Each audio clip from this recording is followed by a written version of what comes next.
প্ৰিয় দৰ্শক, এই ভিডিঅ'ত মই আপোনালোকক জনাবলৈ চেষ্টা কৰিম সৈনিক স্কুল বা সৈনিক স্কুল আৰু ইংৰাজীত কয় মিলিটাৰী স্কুল।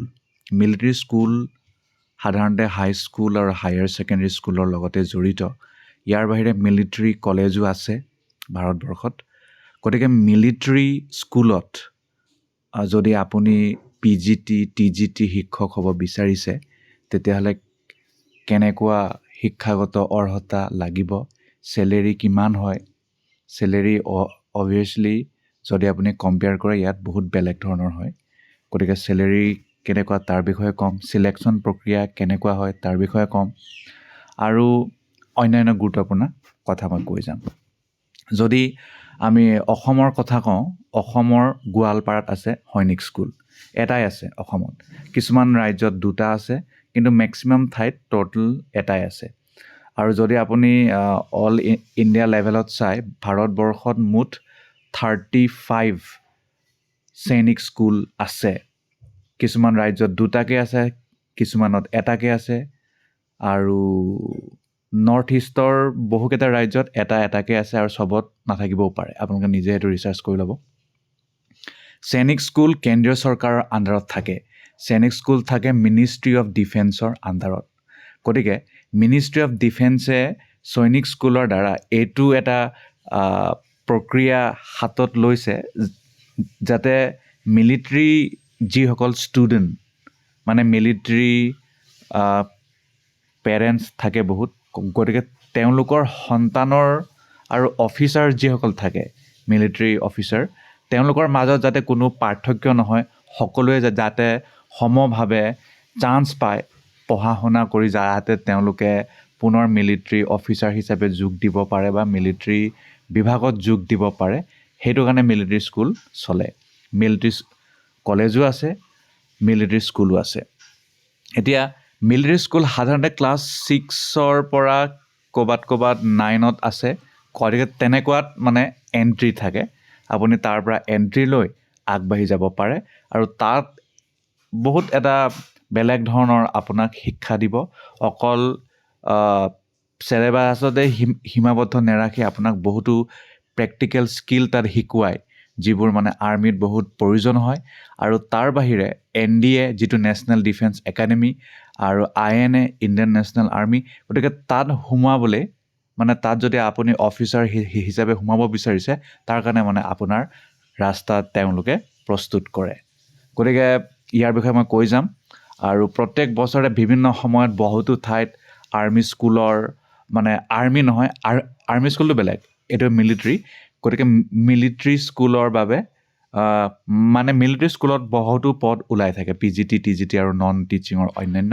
গতিকে তাত কেনেকুৱা ধৰণৰ শিক্ষাগত অৰ্হতা লাগে, কিমান চেলেৰি হয়, তাৰ বিষয়ে মই এতিয়া কৈ যাম।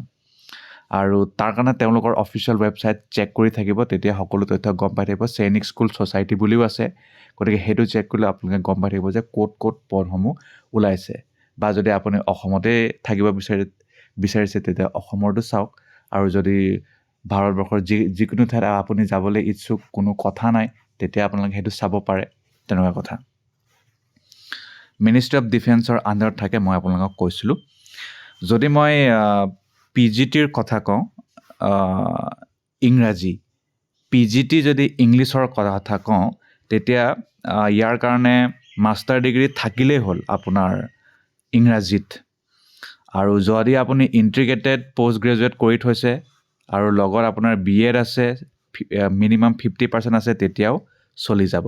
যদি অকল মাষ্টাৰ ডিগ্ৰী কৰিছে, লগত BEdটো থাকিবই লাগিব, NCT ৰিকগনাইজ হ'ব লাগিব, মিনিমাম 50% থাকিব লাগিব।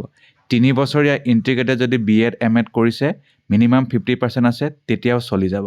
4 বছৰীয়া যদি ইণ্টিগ্ৰেটেড ডিগ্ৰী কৰিছে, যেনে মানে ITEP তেনেকুৱা, তেতিয়াও আপোনাৰ চলি যাব।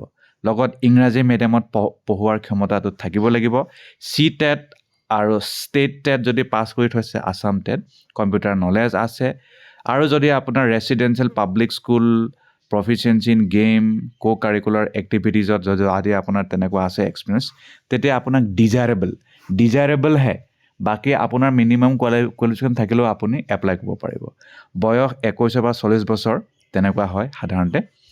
আৰু চেলেৰিটো অলপ বেলেগ ইয়াত চাওক পে লেভেল 8 হয় 47,600 পৰা আৰম্ভ হয় প্লাছ DA থাকিব HRA থাকিব মেডিকেল থাকিব ইনক্ৰিমেণ্ট প্ৰমোশ্যন এইবোৰ থাকিবই আৰু 1,51,100 টকা গতিকে কোনো PGTত এনেকুৱা লেভেলৰ মানে আপোনালোকে নাপাব পে স্কেল যেটো মানে সৈনিক স্কুলে দিয়ে লগত আপোনাক তাত থাকিবলৈও দিব লগত আপোনাক বেলেগ বহুতো সুবিধা দিয়ে তেওঁলোকে যেটো মানে বেলেগত আপোনালোকে কেতিয়াও নাপায় ইভেন এইটো মানে কলেজৰ প্ৰফেসৰ লেভেলৰ হয় এইটো 47,600 টো বেসিক পে হয় সব যোগ কৰিটো আপোনাৰ ফাৰ্স্ট স্যালাৰি 70 হৈ যাব তেনেকুৱা কথা আৰু এইটো মানে লাষ্টৰ দিয়া আছে 1,51,100 আৰু যদি আপুনি এইটো প্ৰমোশন লৈ যায় এইটো মানে ক্ৰস কৰি যাব 7 CPC হয় DA আছে বেলেগ এলাউন্সেস আছে স্কুল সোসাইটিৰ মানে যি ৰুল আৰু সৈনিক স্কুল সোসাইটি হে ৰুল মতে আপোনালোকে পাই থাকিব গতিকে অকল ইয়াত মই PGT ইংৰাজীৰে কথা কোৱা নাই PGT যিয়ে বিষয় ইন ফিউচাৰ যদি জব উলাই তাত আপোনালোকে একে বস্তুৱে পাব সেম স্যালাৰি পাব সেমে মানে শিক্ষাগত অৰ্হতা লাগিব তাৰ মানে বিএড মই ইয়াত বিভিন্ন প্ৰকাৰৰ বিএড কৰিব পাৰে তাৰ বিষয়ে কলো হেটো লাগিব মাষ্টাৰ ডিগ্ৰী লাগিব মিনিমাম 50% লাগিব ইংলিশ মিডিয়ামত পঢ়াব পৰা ক্ষমতা CTET STET থাকিলে আপোনালোকে পাব প্ৰিফাৰেন্স যদি ৰেসিডেন্সিয়েল পাব্লিক স্কুলত পঢ়াইছিল আপোনাৰ কো কাৰিকুলাৰ এক্টিভিটিজত আপোনাৰ প্ৰফিচিয়েন্সি আছে গেমছত আছে কম্পিউটাৰ নলেজ আছে তেতিয়াহলে প্ৰিফাৰেবল নহলে আপোনালোকে ডাইৰেক্ট এপ্লাই কৰিব পাৰে এটো কলো মই PGTৰ বিষয়ে সায়েন্সৰ ক্ষেত্ৰটো একেই সায়েন্সৰ যদি সাবজেক্ট আছে আপোনাৰ তাৰ ক্ষেত্ৰটো একেই ইয়াত PGT ফিজিক্সৰ কথাও দিয়া আছে এটো বহুত পুৰণি হয় এডভাৰটাইজমেন্টটো মই জাস্ট আপোনালোকক এটো ইয়াৰ বিষয়ে কবলহে এটো ইয়াৰ সহায় লৈছো TGTৰলে আহো এটা TGT টো কেনেকুৱা হয় TGT যদি TGTৰ কথা কওঁ ইয়াত TGT ম্যাক্সিমাম কন্ট্ৰাকচুৱেলৰ কথাই কৈছে কন্ট্ৰাকচুৱেলটো ফিক্স থাকে 70,000 ৰ ভিতৰত থাকে আৰু যদি মই ইয়াৰ মানে যদিও কন্ট্ৰাকচুৱেল হয় ইয়াৰ যদি শিক্ষাগত অৰ্হতা সেম হ'ব গতিকে তাৰ বিষয়ে মই কৈ দিওঁ আপোনালোকক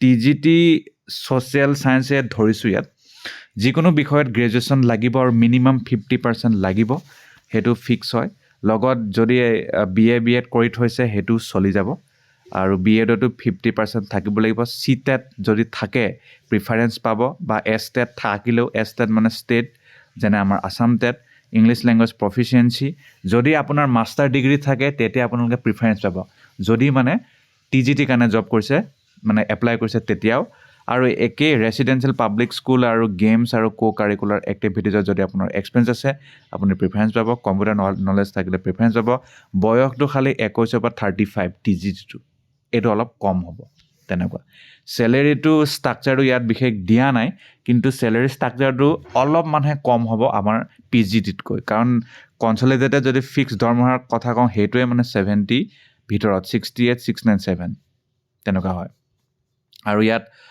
TGT পাৰ্মানেন্ট পদ উলোৱাৰ কথা উল্লেখ নাই কৰা হলে মই হেতু কলো হেতেন তেনেকুৱা কথা